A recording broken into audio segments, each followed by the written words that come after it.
Invitamos al escenario a sus disertantes, panelistas.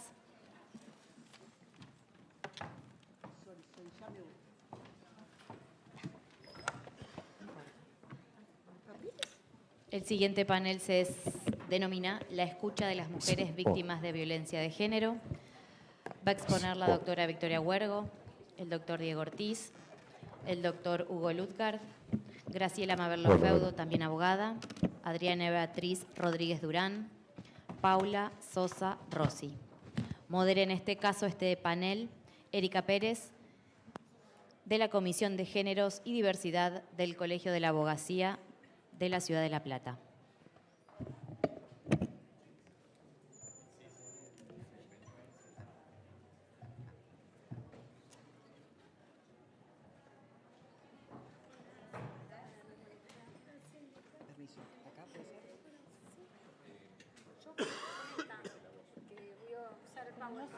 Sí, yo también, después capaz te cambio.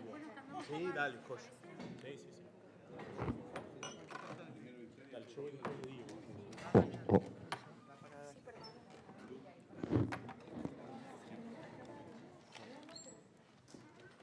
No me acuerdo ponerlo en mis carteles.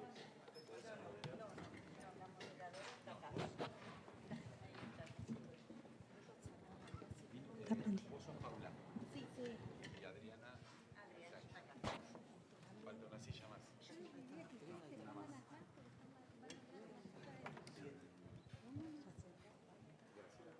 ¿Vos vas a hacer la voz? No, van a hablar ellas dos y yo muy poco. Sí, pero... Lo único que pido son 10 minutos para hablar. Sí, Más. sí, está perfecto. Pasamos. No, no, una no. lectura narrada. Bien, dale. La nuestra es una lectura colectiva. No, no, está bien. Intento explicarles Sí, está porque perfecto. ya corrieron Vienen todos demorados los de los paneles presentes. Sí, sí, sí. Tranquila. Sí,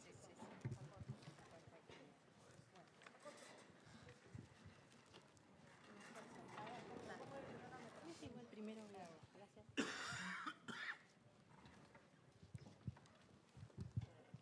Bueno, buenos días a todos y a todas. Gracias por estar presente, gracias a las organizadoras por haberme convocado para moderar. En este encuentro me toca presentar al segundo panel y comenzamos empezando cómo se denomina el panel, que se llama La escucha de las mujeres víctimas de violencia de género. En este caso vamos a tener como primer disertante a Victoria Huergo. Ella es agente fiscal La Plata y profesora en especialización en Derecho Penal UCAL. Bienvenida. Muchas gracias.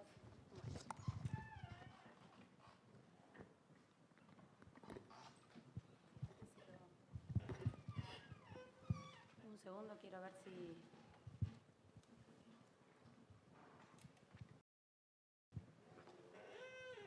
Bueno, muchas gracias a todos. Gracias al Centro de Capacitación, a la Procuración, al Colegio de Abogados por la invitación. Voy a tratar de ser breve, porque somos muchos y vienen personas muchísimo más ricas que yo. Yo simplemente quiero transmitir algunas experiencias como fiscal de juicio en la gestión de casos de violencia de género. Yo creo que en la receptividad o la posibilidad que tenemos nosotros de transformarle desde la justicia, la vida, a las mujeres víctimas de violencia de género, viene de la mano concreta de la escucha.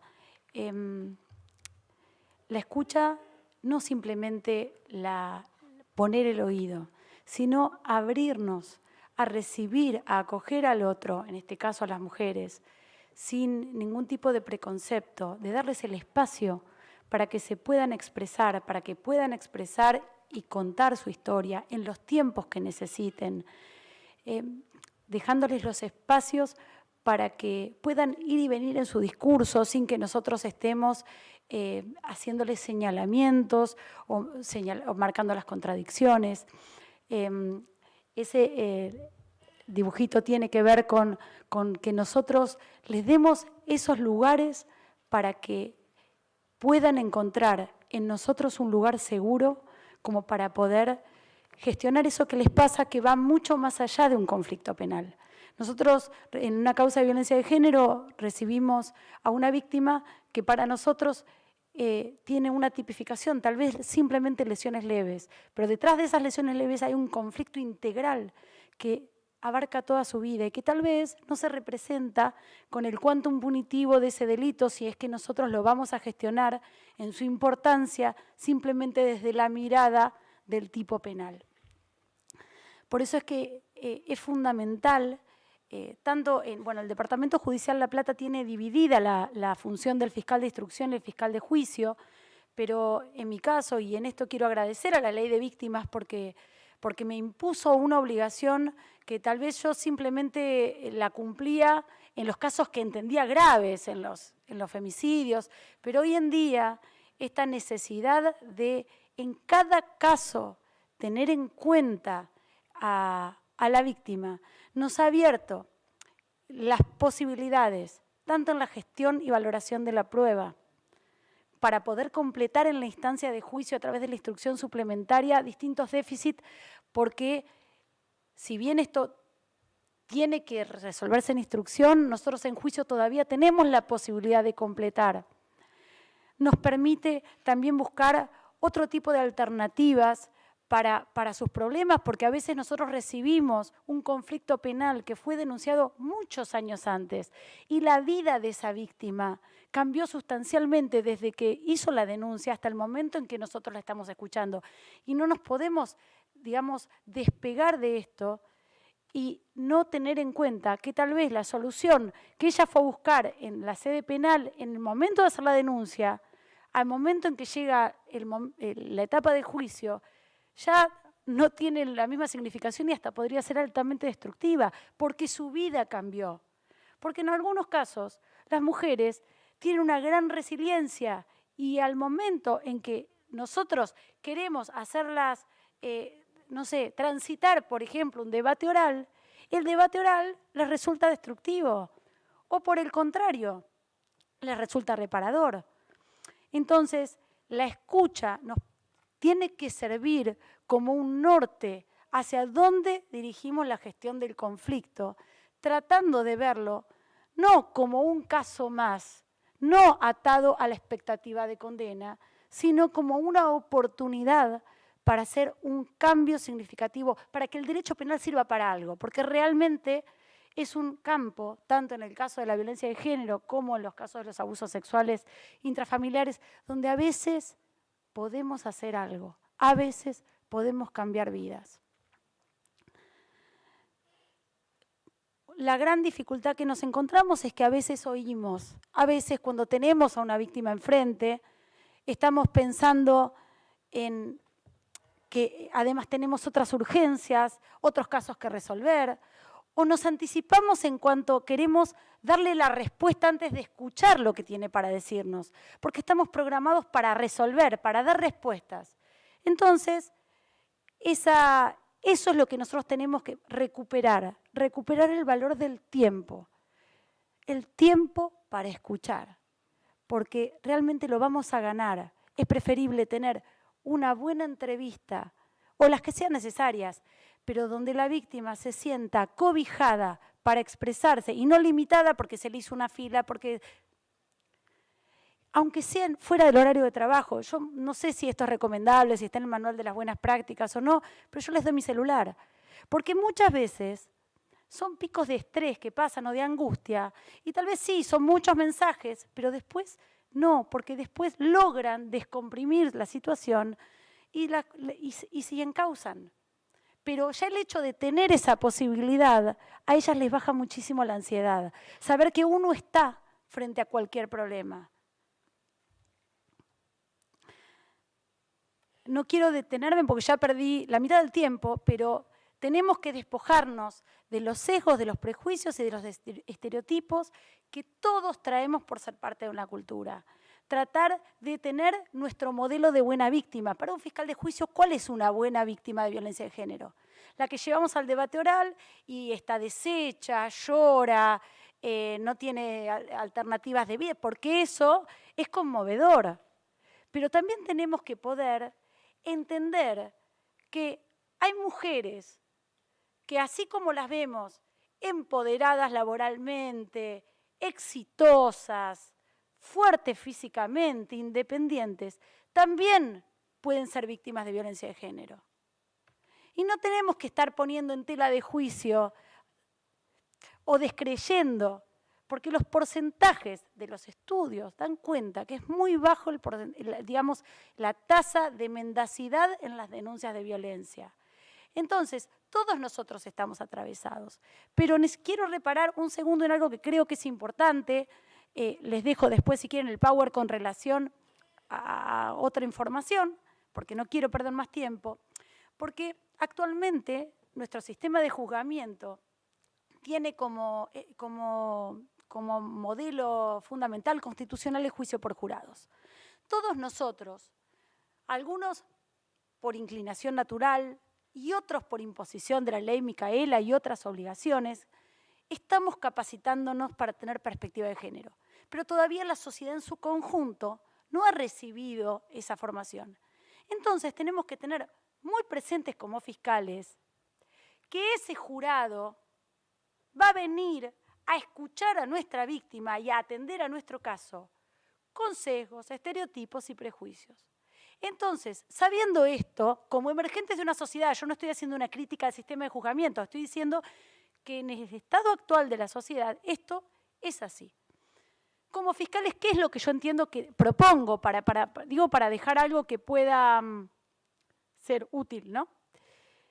Yo entiendo que desde la instrucción, nosotros por el monto de pena, como fiscales, nos podemos anticipar a que un caso pueda ser resuelto por jurados. Entonces, desde la instrucción tenemos que hacer una recolección de pruebas integrales, teniendo en cuenta, seguramente mis colegas lo van a abordar, a mí me dio lástima porque era uno de los aspectos que más me gustaban, que era el de la retractación. La retractación es sintomática en la violencia de género y no desacredita la violencia de género. Hay múltiples razones de orden psicológico, cultural, de diversa índole, que ahora no me da el tiempo para desarrollar, que hacen que las víctimas de violencia de género oscilen en su discurso, ¿sí? Entonces, sabiendo esto, el fiscal de instrucción ya tiene que realizar una recolección de prueba integral, sabiendo que después al jurado va a haber que explicarle lo que los jueces técnicos ya saben, que la retractación no significa que la violencia no exista, sino que esa víctima está sufriendo tanto en distintos aspectos económicos, emocionales, psicológicos, laborales, que no puede seguir adelante sosteniendo el proceso con su declaración. Hay que profundizar entonces las pruebas periféricas, pero esto lo tiene que hacer el fiscal de instrucción, tiene que ser consciente de este problema. Tenemos que defender en las audiencias de gestión de la prueba de juicio por jurados la incorporación de estas pruebas periféricas y también de las pericias del círculo de la violencia para poder traer a un experto al juicio por jurados que les hable del círculo de la violencia y que les hable de la retractación. Porque si yo como fiscal se los quiero explicar, después van a tener una instrucción que diga que lo que digo yo en el alegato no es prueba.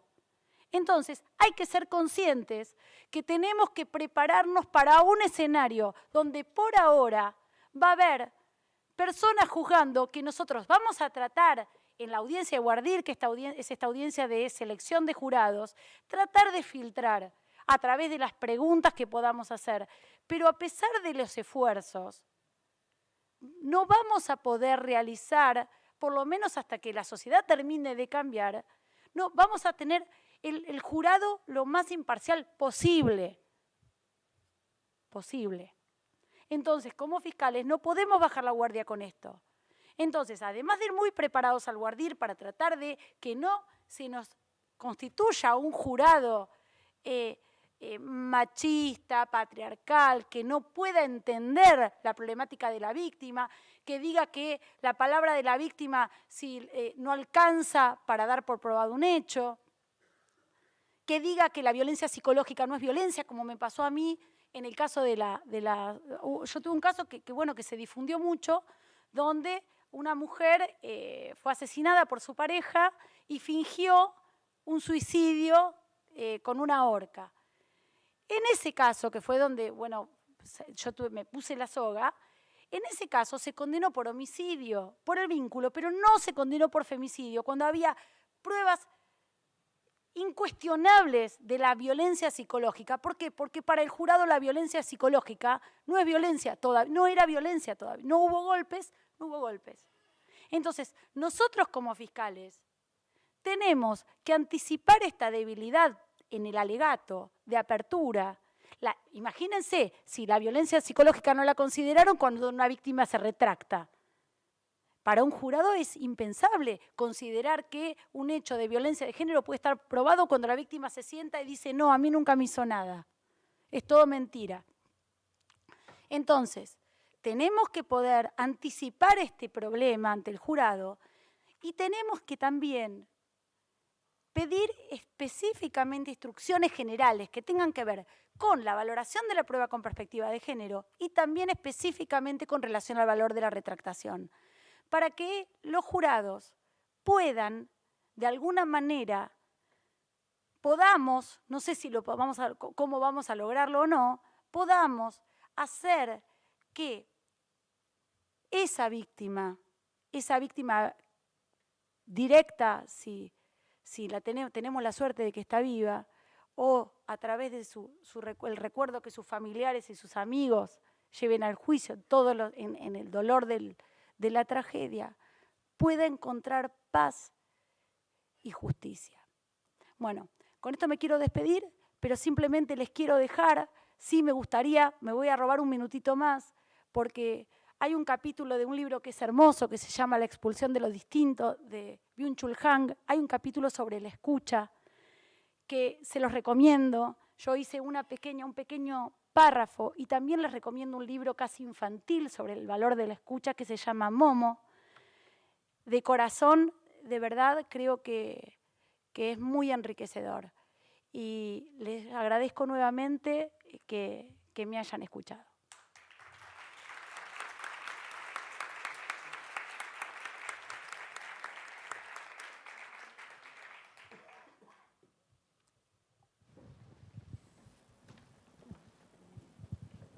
Hola. Bueno, muchas gracias. Ahora continuamos con nuestro segundo disertante. Es el doctor Diego Ortiz. Él es especialista en violencia de género y violencia familiar. Bueno, te cedemos la palabra. Bueno, sé que están esperando para almorzar, pero bueno, somos un familión, así que tenemos que hablar todo, como buena familia, ¿no? Muchísimas gracias a la gente del Colegio Abogacía de La Plata. Agradezco también a mi compañero, a mis compañeras acá de mesa. Y me toca hablar de un tema de tanta incidencia práctica en poco tiempo, así que sabía que íbamos a tener poco tiempo y preparé algo bastante resumido. No quiero ser tampoco trillado ni decirle palabras lindas para el aplauso, pero sí ubicarlos desde mi aporte y disciplina, ¿no?, al tema propuesto. La escucha activa es un término que se utiliza muchísimo en la temática, específicamente entre los operadores y operadoras, independientemente de la disciplina del profesional que lo menciona. Los interrogantes que se pueden generar con respecto a este tema son ¿de qué manera escuchar a una mujer en situación de violencia de género, ¿no? Partiendo siempre del reconocimiento de las interseccionalidades, ya que las convenciones internacionales de la cual Argentina es Estado parte y la Ley 26485 no son específicamente para una determinada mujer. Y sobre todo, ¿con qué finalidad se las escucha, ¿no? ¿Para qué se las escucha? Con esto tampoco quiero pecar de soberbio en el sentido que si no es útil, no las escucho. Pero tenemos que tener en cuenta que en este contexto el tiempo apremia, nuestro rol nos interpela muchas veces a reencauzar el relato, se buscan respuestas institucionales y la escucha debe apuntar a algo en concreto, específicamente a una resolución protectora o a una intervención institucional. Primeramente, la escucha, recién la doctora había dicho, debe estar despojada de cualquier estereotipo de género que se pueda dar, como el estereotipo de la buena víctima, de la mala víctima, ya que si no, no estaríamos realmente escuchando a la mujer, sino interpretando de antemano los dichos con nuestros bagajes profesionales y personales. Como por ejemplo sostener que como la mujer no está angustiada o llorando, no creo en su relato, o como ya vino varias veces a denunciar a la misma persona, parecería que mucho no le importa el resultado del procedimiento. El procedimiento de violencia familiar es especial, arranca con una denuncia que tiene en miras una resolución concediendo medidas de protección, cese de actos perturbatorios, prohibición de acercamiento, prohibición de contacto. La denuncia es la puerta de entrada del procedimiento, por eso es importante la escucha activa en esta etapa. Esto está ligado también a la recepción profesional de las situaciones de violencia para su posterior encuadre en tipos y seguidamente su intervención. Dentro de los derechos protegidos por la 26485 se menciona el derecho a recibir información y asesoramiento adecuado. Esta información es aquella que se brinda de manera detallada, suficiente y acorde a las condiciones subjetivas de la solicitante y a las circunstancias también en las que la información se está dando o se está brindando, con un lenguaje y una claridad necesaria que permita su comprensión. El propio decreto reglamentario 1011 del 2010, que reglamenta la 26485, habla de qué manera se da una escucha o un asesoramiento adecuado. La escucha no termina en el momento de la denuncia, ya que la resolución interlocutoria con las medidas de protección amerita otro tipo de escucha, en donde se permita la duda, la repregunta o la aclaración del profesional. Tengamos en cuenta que ahora la mujer no se encuentra de la misma manera que cuando fue a hacer la denuncia, más allá de las particularidades del caso. Pero pueden surgir preguntas como ¿cuáles son los pasos siguientes? ¿Qué sucede si el señor incumple la medida? Ahora necesito una abogada, ¿en qué momento la necesito? Por eso también es importante el rol del acompañante como sostén en las intervenciones, el rol del artículo 25 de la 26485 que lo ha replicado la Ley de Provincia de Buenos Aires 12569 que fue modificada en el 2013 por la 14509. La escucha debe ser útil y fundada para evitar cualquier revictimización. Lo que abunda en esta temática, como dice el dicho, en este caso podría dañar o peor aún aletargar actuaciones sin sentido. Dentro de los derechos de la 26485 se habla del trato respetuoso, evitando cualquier conducta, acto u omisión que produzca revictimización.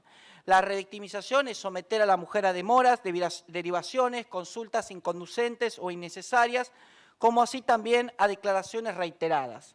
Responder sobre cuestiones referidas a antecedentes o conductas no vinculadas con el hecho denunciado. Esto excede el derecho de defensa y cualquier práctica o proceso que implique un trato inadecuado. Esto lo dice el artículo 3, inciso K del decreto reglamentario 1011 del 2010.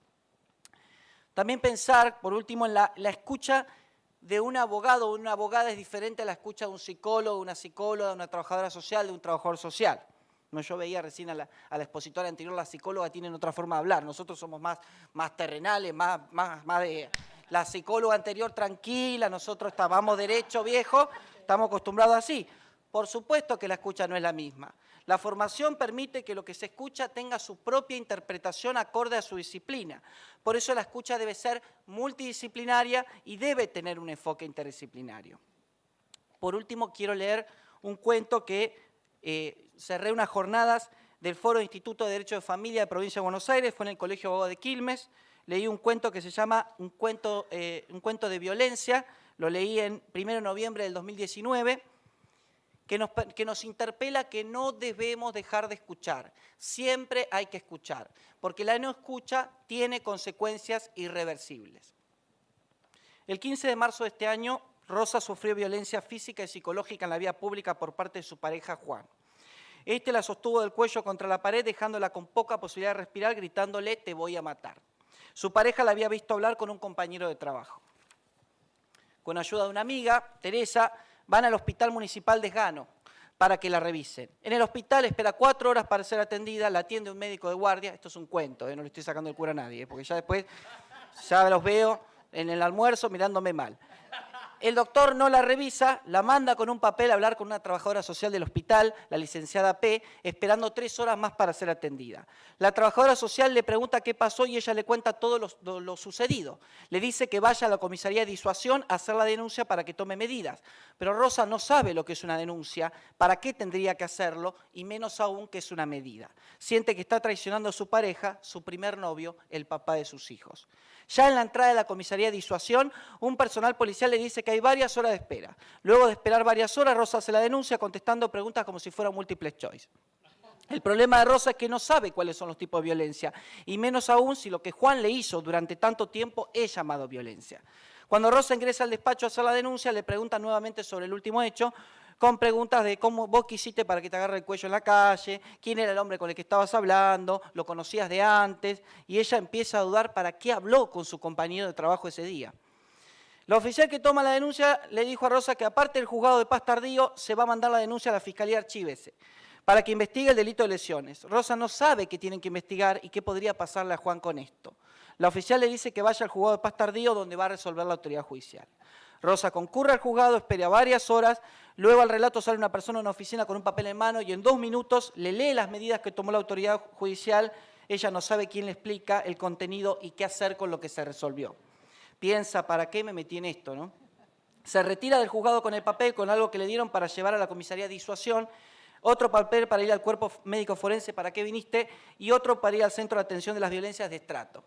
En el centro de atención nuevamente la hacen esperar varias horas, una empleada del centro saca una planilla de varias hojas, le hace otro múltiple choice con varias preguntas similares a la que habían hecho, le da un turno con una psicóloga para dentro de 4 meses y le dice que espere el abogado acá del centro.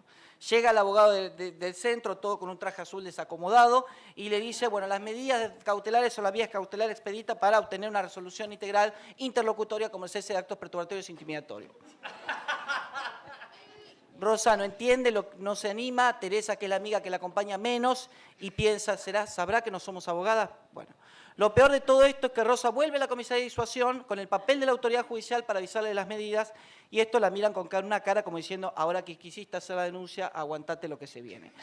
Van hasta la casa en un patrullero, el oficial se encuentra ahí y lo invitan a Juan a que se retire la exclusión.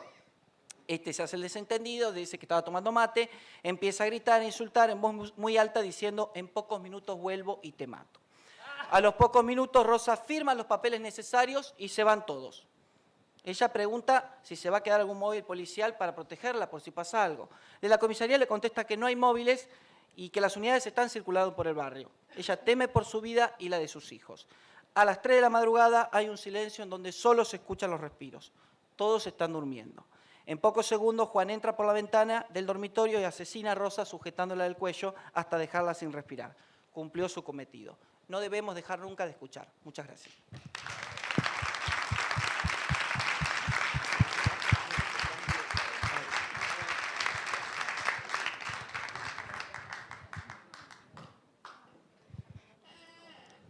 Bueno, mientras se va preparando el tercer disertante, muy bueno el cuento de Diego. Lo que voy a decir es que, bueno, es verdad lo que comenta de la ruta crítica de la violencia y que actualmente tenemos 170 femicidios y 95 niños que se quedaron sin madre. Este año, lo voy a, si me permitís, Mercedes, agregarlo, este año, marzo, fue el mes más crítico, de 31 días, hubo 31 femicidios, para ver la gravedad en lo que están diciendo los disertantes de no escuchar a las mujeres que sufren violencia. Bueno, continuamos con nuestro tercer disertante. No sé si voy a decir bien tu apellido, perdón. No lo dice nadie. No te Hugo preocupes. Lutgar, Schutgar. asesor de incapaces, Mar del Plata. Te cedo la palabra. Dale, gracias. Bueno, tenemos 2 problemas. En realidad 2 son de ustedes, uno es mío. El primero, tenemos hambre juntos, como decía Diego. El segundo, soy re larguero para hablar, recontra larguero, y no se preocupen. Nos dijeron que tenemos que ser recortos, así que voy a ir de lleno. Yo tenía pensado, nos habían dado 15, dije me estiro a 20, ahora nos dijeron 10. Y ya me estoy comiendo, ahí pongo a iniciar el cronómetro. No se preocupen, no me voy a pasar. En todo caso, queda el power a disposición, porque justamente la fundamentación de lo que voy a hablar ahora está en un montón de cuestiones que voy a pasar de largo, pero quedan ahí. ¿Y de qué vamos a hablar? Bueno, de algo que ya se viene entreviendo en las exposiciones previas y sobre todo a la señora agente fiscal, la cuestión de la retractación y el desistimiento. ¿Qué efecto tiene? Es decir, bueno, tenemos que escuchar, como marcó Diego, con su cuento sobre el final, los efectos de una mala escucha. Ahora bien, cuando escucho, ¿qué hago? ¿Qué hago con eso? Es decir, como abogados, ¿no? ¿Qué es lo que corresponde hacer? Sobre todo cuando escucho A, muevo todo el aparato con esa vehemencia y autoridad, a veces sordera, que nos caracteriza en el medio de la trinchera a los letrados y después me dicen B o no A. Bueno, la idea era construir una suerte de hipótesis como respuesta a la posible retractación o desistimiento. Un mínimo prefacio, esto lo vamos a pasar, lo han hablado de sobra, vuelta a los orígenes, es decir, de lo que era la vieja legislación, o la vieja no, la actual hasta hace poco, cuando hemos arrancado a estudiar en cuanto a que se legislaba por hechos o por ramas y no por grupos subjetivos, se ha ido cambiando al punto que hoy en día, después de casi 30 años, todavía estamos sentados acá hablando sobre lo que son los estatutos, por lo menos el primero que llega a nosotros, estatuto en el sentido jurídico, lo que era la discusión en Francia previo al Código Napoleónico, esto de legislar en razón de una persona, los corpus iuris. Y todavía seguimos hablando y peleando para que esto se aplique como tiene que ser. Obviamente, en el panel que nos toca a nosotros es sobre mujeres. Pero ojo, acá están los corpus iuris que detalle, iba a charlar, pero no llegamos. Ojo con el tema de la interseccionalidad, es decir, no nos tenemos que quedar con un solo, necesitamos manejar. De hecho, estas jornadas abarcan los 4 y es necesario tener un conocimiento acabado de estos cuerpos normativos. ¿Para quiénes? Porque parece ser que esto es propio o de una fiscalía especializada, o de un abogado que toma denuncias, o de las asesorías, o de los loquitos que hacen derecho de familia. Y en realidad esto viene a cambiar absolutamente todo. Hoy hablaba mi colega, la doctora Bruni, creo, no me acuerdo la palabra, era un poco más tranquila, pero es de esto de la hecatombe jurídica. ¿Y qué significa? Nosotros estamos acostumbrados y hemos estudiado las ramas del derecho, si bien algunos profesores nos decían las ramas del derecho no son compartimentos estancos, a la hora de actuarlos, los compartimentos son súper estancos, en lo concreto. Lo vivimos constantemente, de penal a familia, de familia civil, ni hablar contencioso administrativo, que es otro mundo, laboral, los procesales, que a veces se separan de los sustanciales y se niegan, pese a que comparten el mismo sustrato, por eso los separo acá. Bueno, lo que vemos y lo que estuvimos viendo de estos estatutos viene a cambiar esto, es decir, se van a ver atravesados, y atravesados en un sentido vehemente, cortante, fracturante, de cualquier tipo de limitación y de separación en cualquiera de estas ramas, natural y constitucionalmente por estos distintos estatutos. Niñez, personas con discapacidad, personas mayores, mujeres, y es nuestro deber, sea la rama con la que trabajemos o laburemos en término coloquial, estar abiertos a esto, no podemos cerrarnos, sea la rama que sea. No es de un especialista en niñez este tema, no es de un especialista en familia, no es de la Fiscalía Especializada. Esto nos concierne a todos y hasta que no logremos captar ese tema por todos los operadores jurídicos, sea el rol que sea, vamos a estar en un problema, porque efectivamente lo que implica acá es que ninguna rama, especialización y o sector del derecho normativo en su materialización va a poder alegar cerramiento de exclusas frente a estos estatutos colectivos, obviamente siempre bajo el criterio lógico, natural, positivo de razonabilidad. Por ejemplo, un mínimo cambio. La ley de víctima, ya el artículo 5 nos tira una pauta de cómo se deja trasvasar, transversalizar por esta noción, acá lo dibujo verticalmente, que rompe con las limitaciones de lo que estábamos acostumbrados a estas ramas que no se conectaban unas con otras. El tratamiento, atención de las víctimas de los delitos, requiere en base a los siguientes principios, abordaje integral. Deberá abordarse una perspectiva acorde a las circunstancias de la persona. Bien.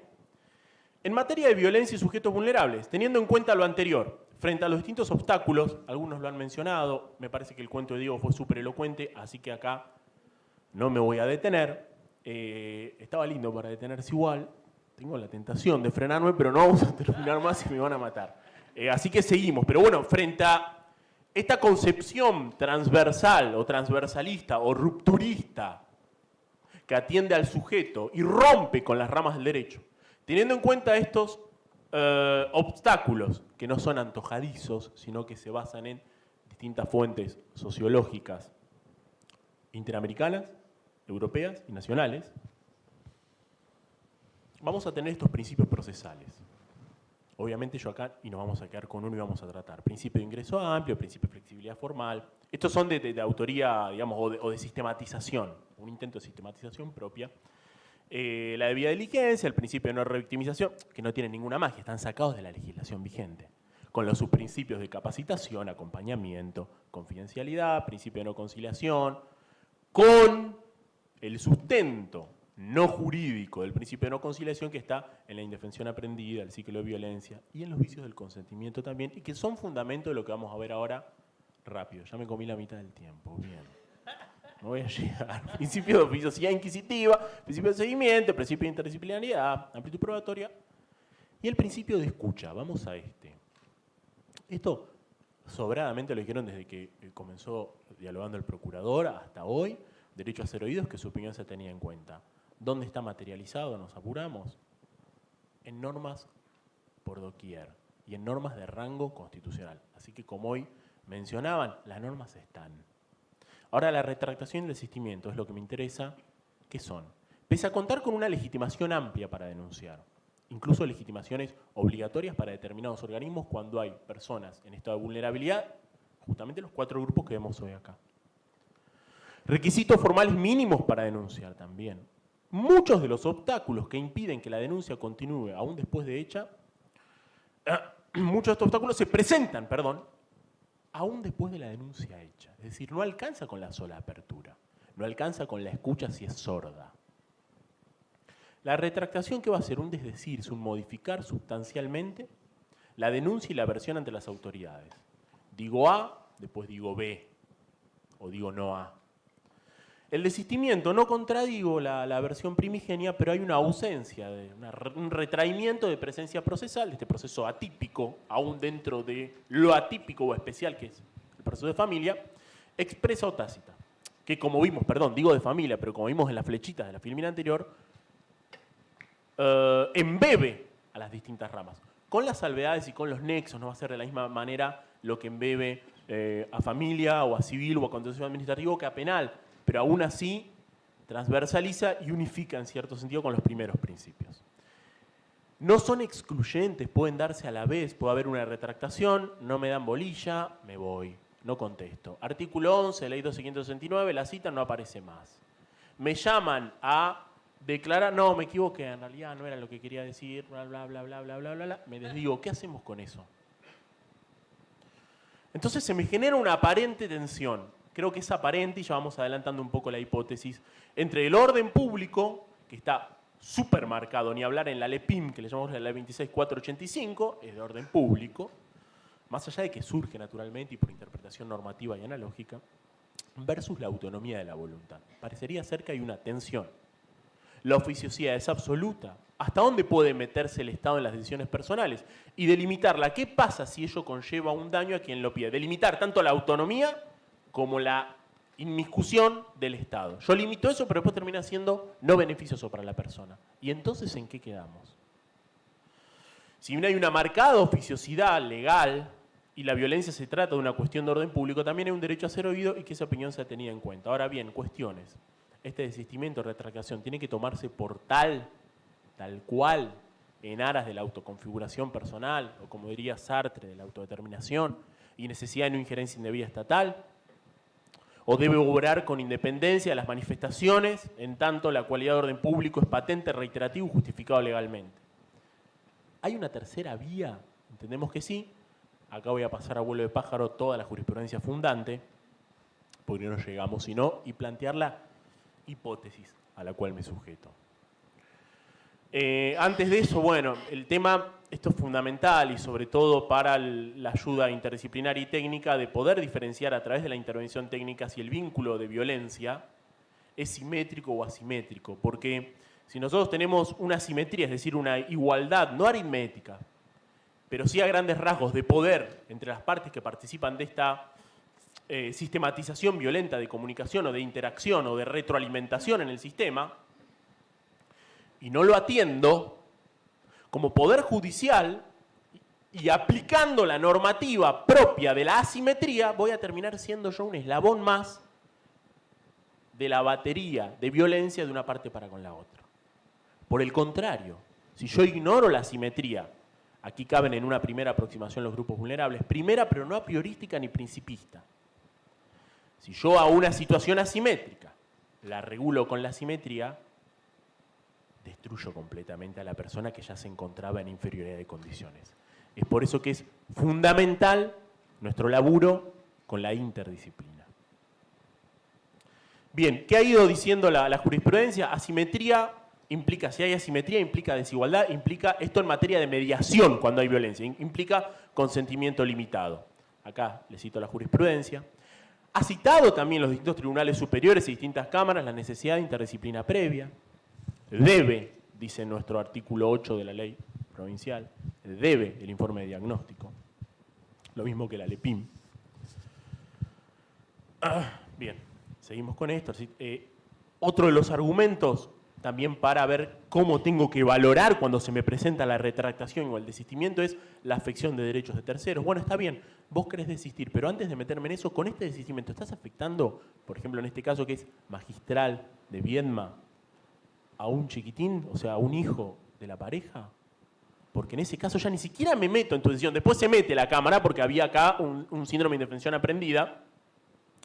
Pero primero dice, pará, porque hay una tercera persona que con esta decisión se está obviando. No puede haber acá una autonomía de la voluntad sin ningún tipo de limitación. En otros casos ni se valora, creo que esto es principista, sin atacar a quien ha fallado, porque uno tiene los sumarios o resúmenes y no conoce a las personas. Esto tómenlo como de quién viene y como nosotros llegamos generalmente a las causas. Se ha aplicado lisa y llanamente el orden público de la Ley de Protección Integral de la Mujer. Denunció, desistió del proceso. Bueno, es de orden público, no importa, seguimos adelante. Ojo. Por eso el tema del principismo, el dogmatismo, si se quiere, ojo. Criterio de amplitud probatoria. El Superior Tribunal de Córdoba, el valor de la retractación debe ser tratado o abordado atento al criterio de amplitud probatoria. Vicios del consentimiento, este es un caso que les quería comentar, no llegamos, en el que participé, en donde se termina llegando a acá el grado de revictimización, de ciclo de violencia, de síndrome de indefensión aprendida, era impresionante y era de manual, al punto que la mujer no solo era violentada por su pareja, sino por los chicos, adolescentes, denunciaba, no podía más, largaba todo, 2, 3, 4 días volvía, la mataba, nos mataba a nosotros como ministerio, a su señoría, diciendo que por culpa nuestra había perdido a su familia, e incluso frenaba a la policía y coartaba el accionar policial cuando frente a la comisión de una agresión detectada por la familia, iban ahí y ayudaba a su pareja a que escape, pero después volvía. Bueno, se terminó recayendo en lo que es los vicios del consentimiento. Obviamente con una intervención interdisciplinaria previa. Y una intervención interdisciplinaria que no puede constar de un llamado telefónico. Un llamado telefónico no es una intervención interdisciplinaria. Y una sola audiencia es discutible, es muy discutible. Caso especial, bueno, de salud mental, lamentablemente se los dejo. Es muy interesante porque se desdice, primera instancia dice acá no hay autonomía de la voluntad. Era el hijo con problemas de afección salud mental, le pegaba a la madre. La madre se desdice cuando piden la exclusión, pues dice, acá hay una interseccionalidad, ¿quién lo va a cuidar a él? Cámara escucha a todos, y no menosprecia, la verdad que justiprecia en muy buen sentido primera instancia y dice, pero podemos ajustar un poco la solución. Bueno, se los dejo. Acá tengo un caso en el que se da primacía a la autonomía de voluntad porque dice que la persona logra gestionar el conflicto. El problema es que no hubo interdisciplina. A mí me genera muchas dudas, muchas. En cuanto a la legislación, no hay un tratamiento específico, salvo indirectamente por 2 provincias hasta hoy. No sé el nuevo código de Tucumán, todavía no lo vi, que Tucumán venía súper atrasado. Entre Ríos y Neuquén. En lo penal también se toca. Sí, ya 3 termino. minutos para cerrar. Termino. Vamos a lo último. En suma, lo que proponemos. No hay primacía de la autonomía de la voluntad. Esto está claro. Pero tampoco del orden público. Hay un deber de escuchar a la víctima y tener en cuenta su opinión. Por ende, no puede resolverse, sea por afirmativa o negativa, de la retracción o desistimiento sin más. Se debe tener en cuenta la simetría o asimetría o contexto constatado. Contexto habla de esta manera el Tribunal de Casación Provincial. a través de informes técnicos, acá quería desarrollar, no voy a poder, un enfoque muy interesante que es el daño social de Gil y del Muro, que es perito de nuestro Ministerio Público de la provincia, departamento de Necochea, la amplitud probatoria, la debida diligencia e inmediaciones. Analizando esto, ¿yo qué tengo que buscar? Confirmar si se trata la retractación o el desistimiento de un acto verdaderamente voluntario, discernimiento, intención y voluntad civil 1, que no dañe a la persona que lo emana ni a terceros y que redunde en su beneficio. Para poder inclinarme por una u otra postura tienen que darse estas 3 condiciones y es por donde nos inclinamos. Corto acá. Muchas gracias. Gracias. Ahí tienen los 2 fallos, perdón, de casación que hablan sobre este tema del contexto y atrás otro fallo más sobre informes técnicos muy interesante. Nada, les queda a su disposición.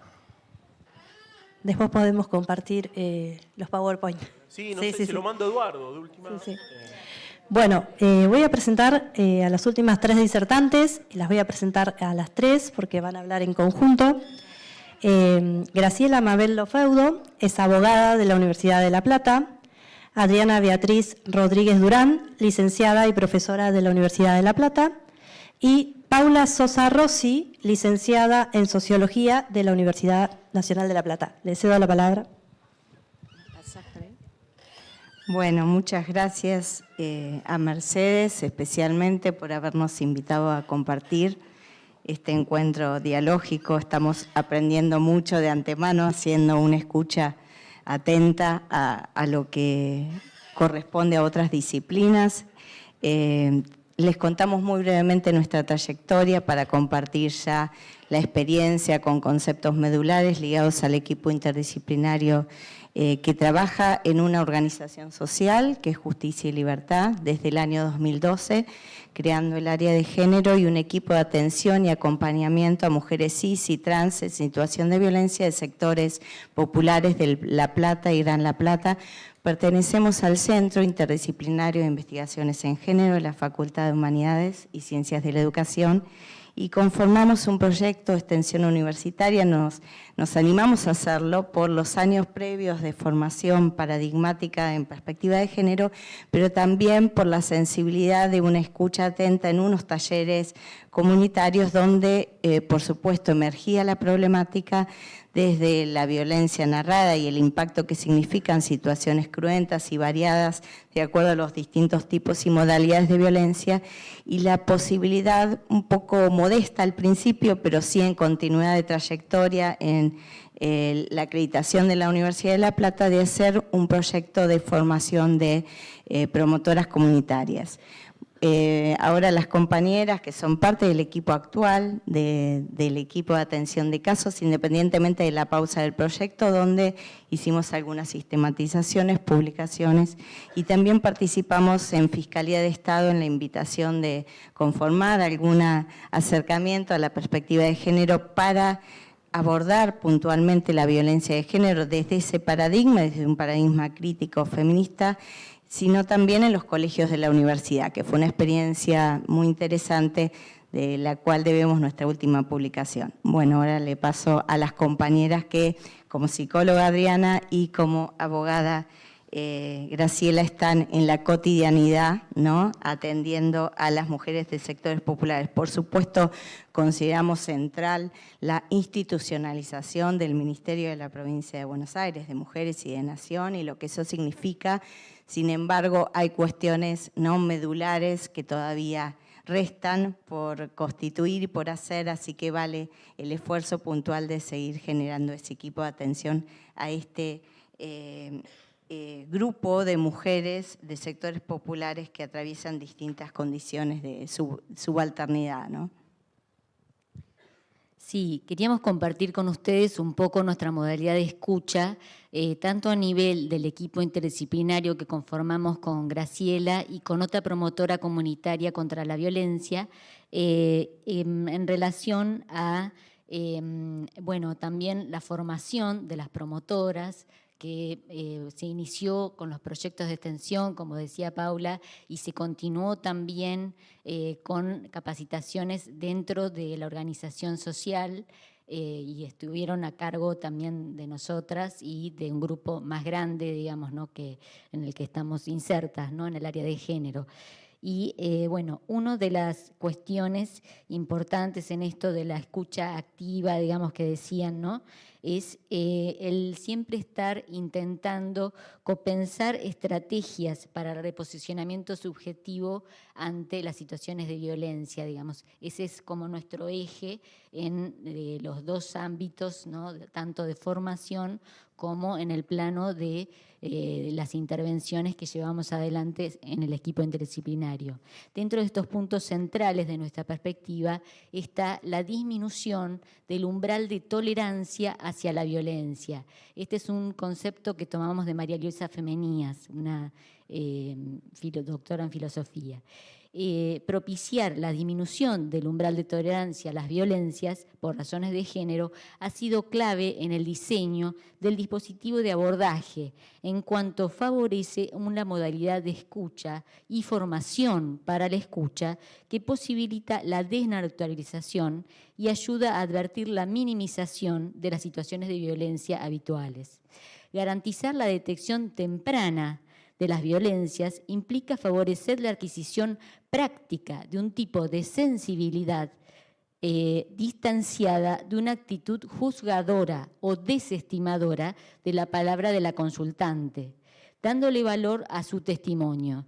Favorece una escucha que desde el inicio del diálogo acompañe el reposicionamiento subjetivo.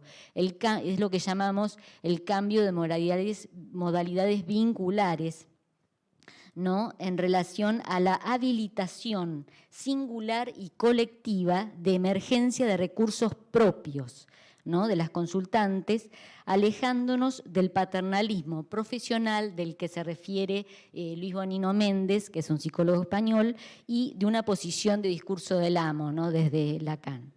El indicador empírico de los efectos positivos de esta modalidad de escucha fue directamente, ¿no? Uno de los indicadores fue el incremento de la consulta temprana de situaciones de violencia por parte de las consultantes, ¿no?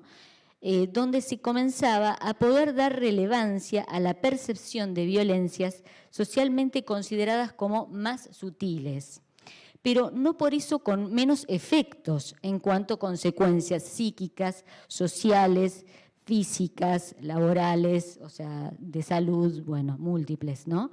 Y una inhabilitación que en los casos más extremos incluso puede leerse, o por lo menos la lectura que nosotras hacemos, como una muerte psíquica y social.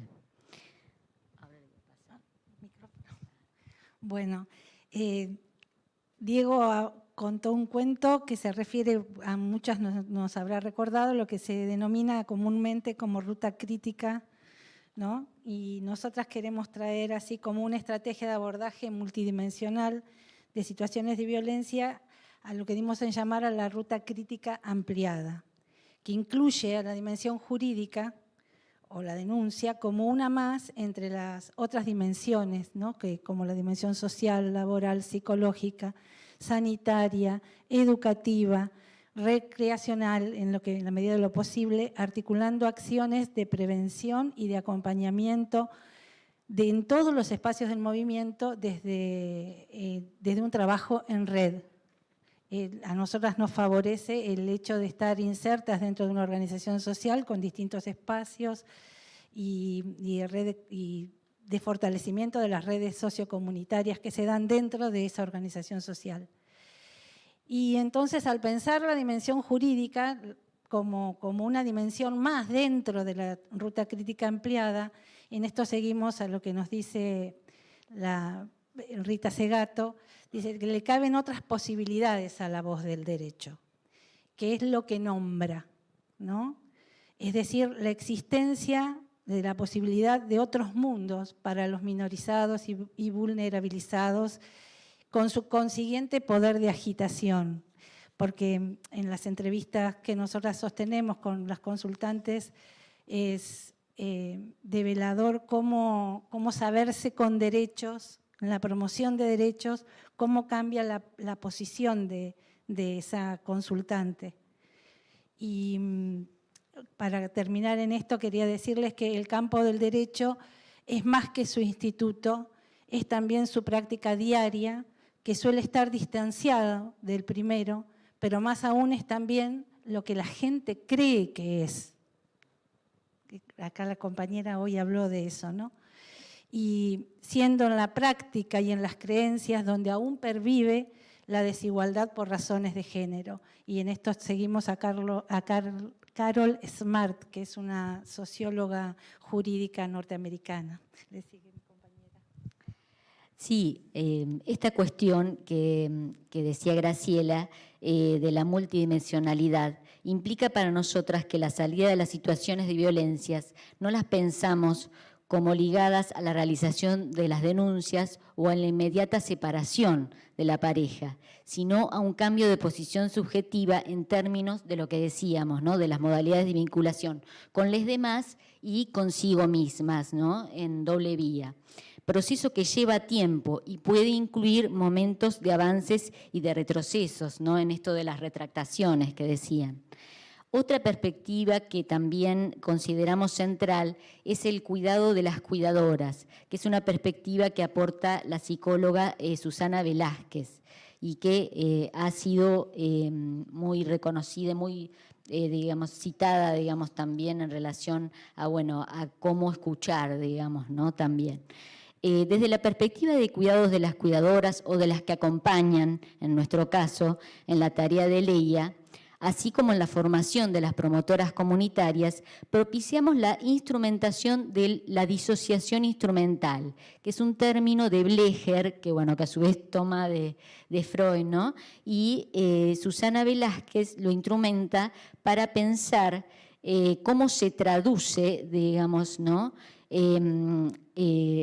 O sea, cómo se implementa, digamos, la distancia óptima necesaria para graduar el impacto de la tarea, ¿no? Esta escucha, digamos, que nos atraviesa, ¿no? Desde el lugar, digamos, ¿no? De cuando estamos entrevistando a una de las consultantes o cuando las promotoras hacen el primer enlace, digamos, ¿no? Con esas mujeres, consideramos que es deseable y formamos en relación a esa escucha para que pueda tomar la distancia necesaria, en el sentido de que un exceso de involucramiento e identificación, ¿no? En esto de empatizar con la persona que narra, así como la distancia extrema, ¿no? La falta de compromiso afectivo, la indiferencia, hacen imposible la tarea. Entonces es sumamente importante encontrar, digamos, y generar herramientas para poder ubicarse, digamos, ¿no? En esa posición de distancia óptima, ¿no? Bueno, para finalizar nuestra exposición, compartimos algunas viñetas de casos, a modo de ejemplo, de las estrategias desarrolladas por las consultantes durante el proceso de acompañamiento. Como por ejemplo, la forma de tomar nuestra ayuda fue una de los casos, ¿no? En el caso de la consultante que llamaremos ML, con quien el proceso fue que pudiera llamar a la línea del 144 para consultar si aún se encontraban vigentes las medidas protectorias. Dado que su ex seguía intentando entrar a la casa, ¿no? Lo que surgió en una de las tantas entrevistas nos sorprendió, digamos, ¿no? Y fue en relación a cómo nos tomó, digamos, como recurso para habilitarse en nuestra presencia a llamar al 144. En este sentido, si bien desde nuestra modalidad valoramos la contribución intersaberes o interdisciplinar, otorgamos central importancia al pensar entre todas y a dejar aparecer lo que surge del lado de las consultantes. En este caso, ML nos necesitó desde una función de sostén, de retaguardia, ¿no? Porque fue ella misma quien llamó y nosotras acompañamos desde el silencio y la mirada habilitante. Esta viñeta permite ejemplificar nuestro posicionamiento en la escucha en relación a no hacer por la otra, sino a promover la autonomía. En ese sentido, para que puedan tomarse, por ejemplo, los recursos estatales o los recursos disponibles en la presentada ruta crítica ampliada, es central el fortalecimiento de la autoestima y de la confianza de sí y el apoyo habilitante. Otro de las viñetas para compartir lo pensamos como la revelación de lo que no se podía ver. En el caso de la consultante que llamaremos E, observamos que durante el proceso de entrevistas pudo darse cuenta que su marido no era argentino. Se reveló algo evidente que no podía ver, sin embargo, y en ese sentido apareció sorpresivamente como novedoso. La situación repetida era que su pareja, apelando a la condición migrante de ella, a la condición de no ser argentina, ejercía el micromachismo del ninguneo, ¿no? El denominado avaricia de reconocimiento y disponibilidad por Bonino Méndez, diciéndole, las leyes no son para vos. Ella basaba el poder de su marido en condición de ser argentino, de trabajar en uno de los niveles de gestión política municipal, sumado a su relación con la fuerza de seguridad. Entonces, así, de esta manera se tornaba opaco a su comprensión que su marido era miembro de una familia migrante con parientes en Paraguay. Pudo develar ese micromachismo no porque le fuera señalado como tal por nosotras, sino como parte del proceso de acompañamiento y escucha, donde luego de poder construir poder personal, empezó a poder cuestionar la fantasiada omnipotencia de su pareja, digamos, ¿no? Y también su fantasiado no poder personal, ¿no? Porque esto como que va en paralelo, digamos, ¿no? Fantasear la omnipotencia del lado de la pareja y fantasearse como sin poder, ¿no? A pesar de contar con acceso a la información de que las leyes argentinas también la protegían a ella, ¿no? Esto no era un problema de información, digamos, ¿no? Esta viñeta permite ejemplificar cómo la acción de la promoción de derechos está enlazada a un trabajo conjunto que promueve el poder de descreer, señalado por Susana Velázquez, que en este sentido es diferente al sentido que le daban, ¿no?, por ahí acá uno de los ponentes, porque en realidad sería es como socavar un poco el peso de la palabra que tienen las parejas para las mujeres, ¿no? Porque hay veces que pareciera que no existe, o sea, es la verdad, lo que dice el marido o el compañero es la verdad imposible de ser cuestionada, digamos, ¿no? Por más que, no sé, le hable el juez, el presidente, o sea, la presidenta, o sea, lo que sea, digamos, ¿no? Entonces es un trabajo, digamos, muy importante esto de poder promover este poder de descreer, empezar como a cuestionarse, digamos, ¿no?, un poquito de la palabra, ¿no?, de este compañero, y en paralelo la recuperación de la autocredibilidad, ¿no?, porque es como que no puede ser una sin la otra, digamos, ¿no?, validando su propia visión del mundo, ¿no?, más allá de la palabra de la pareja, ¿no? Bueno, por ahora entonces quedamos por acá. Bueno, muchas gracias entonces.